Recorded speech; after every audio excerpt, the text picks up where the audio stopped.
नमस्कार दोस्तों। नीट परीक्षा के रिजल्ट में जो धांधली हुई है, इस धांधली की सच्चाई कोई भी आपके सामने नहीं रख रहा है। जितना भी मीडिया चैनल्स हैं, मेनस्ट्रीम मीडिया है, वो और उन पर आने वाले जितने भी स्पेशलिस्ट या विशेषज्ञ हैं, वो इसकी असली धांधली की असली वजह को उजागर नहीं कर रहे हैं।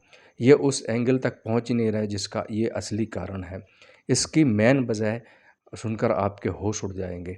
ये बहुत बड़ा नेक्सस है, बहुत बड़ी साजिश है, जो बहुत पिछले कई वर्षों से ये अमल में लाई जा रही है, लेकिन इसका पर्दाफाश नहीं हो पा रहा था।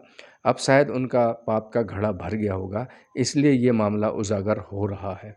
मैं आपको असली वजह बता रहा हूँ। ये मामला सिर्फ पेपर लीकेज का नहीं है या ग्रेस मार्क दे करके बहुत ज़्यादा मार्क बढ़ा देने का नहीं है। ये मामला फेवरेटिज्म का है।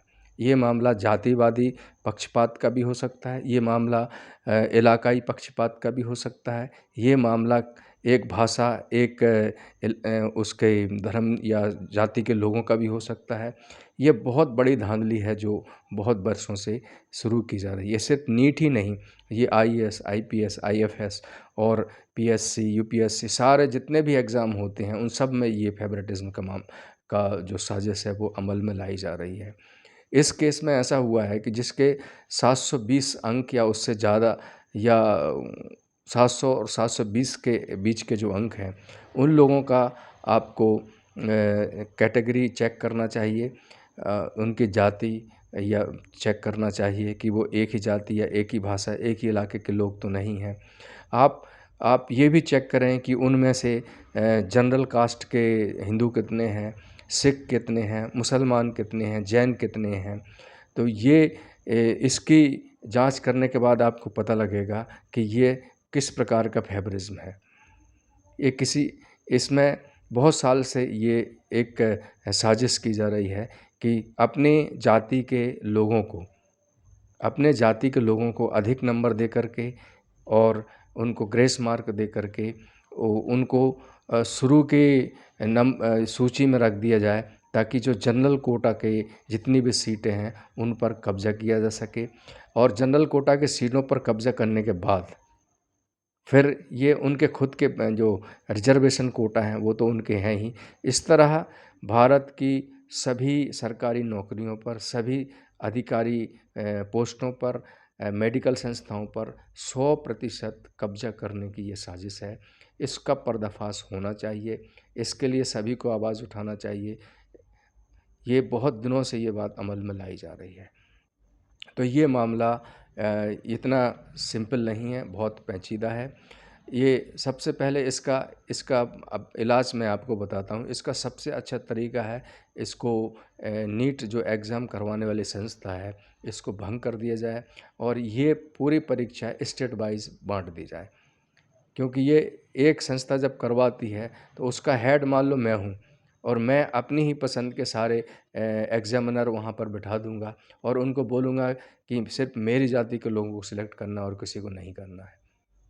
तो फिर वो जो कहेगा वही होगा, क्योंकि एक ही मंशा के, एक ही इरादे के लोग उसमें शामिल हो जाएंगे, गिरोह बना लेंगे। यह ऐसा हो रहा है बहुत सालों से। इसलिए इसको सरकार को ये सोचना चाहिए, गवर्नमेंट को इस पर ध्यान देना चाहिए कि ये एग्ज़ाम संस्था है, इसको पूरी तरह डिसमाउंट कर करके इसको स्टेट वाइज डिस्ट्रीब्यूट कर देना चाहिए। तो हर स्टेट में अगर ये एग्ज़ाम होंगे, स्टेट लेवल पर होंगे, तो इसमें धांधली की गुंजाइश बहुत कम हो जाएगी। स्टेट के बच्चों को समस्याएं बहुत कम हो गई। अभी 30 लाख, 40 लाख, 50 लाख बच्चे इसमें हिस्सा लेते हैं, और उसमें अगर फेवरिज्म हो जाए या धांधली हो जाए तो बहुत कठिन समस्या है। यह पेपर लीक का भी मामला हो सकता है, लेकिन पेपर लीक ऐसे लोगों के साथ हुआ है जो जैसे किसी एक जाति के लोगों को पेपर लीक कर दिया, किसी एक इलाके के लोगों को पेपर लीक कर दिया। ये मामला ऐसा भी बनता है। तो इसमें हर एंगल पे जांच होनी चाहिए। ये जांच सीबीआई को दें ये बहुत सालों से ये घपला चल रहा है, लेकिन शायद अब इनका पाप का घड़ा भर गया होगा, इसलिए ये मामला उजागर हुआ है। और अच्छा मौका है कि इसकी सीबीआई इंक्वायरी करा करके इसकी असली जड़ तक पहुंचा जाए और इस संस्था को बिल्कुल टोटली तोड़ करके स्टेट वाइज इसको डिस्ट्रीब्यूट कर दिया जाए। जब तक ऐसा नहीं करेंगे ये धांधलियाँ होती रहेंगी, क्योंकि एक सेंट्रल पावर हो गया है, किसी एक हाथ में पूरे देश के अधिकारों को मेडिकल ऑफिसर्स की नियुक्ति का पावर मिल गया है।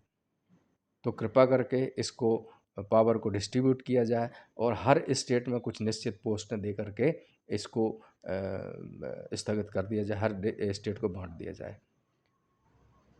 तो मेरी सब आपसे रिक्वेस्ट है कि इस मामले को भी आप अमल में लाएं, विचार करें इस पर भी, और इस मुद्दे को भी बड़े बड़े अधिकारियों तक और नेताओं तक पहुंचाएं, जो नीति निर्धारित करते हैं, जो बच्चों के भविष्य के बारे में भला सोचते हैं। सभी लोगों को, सभी जाति धर्म के लोगों को बराबर का अवसर मिले, ऐसे मानसिकता रखने वाले लोगों तक ये खबर पहुँचे, नेताओं अधिकारियों तक ये खबर पहुँचे और इस पर अमल हो। थैंक यू, धन्यवाद।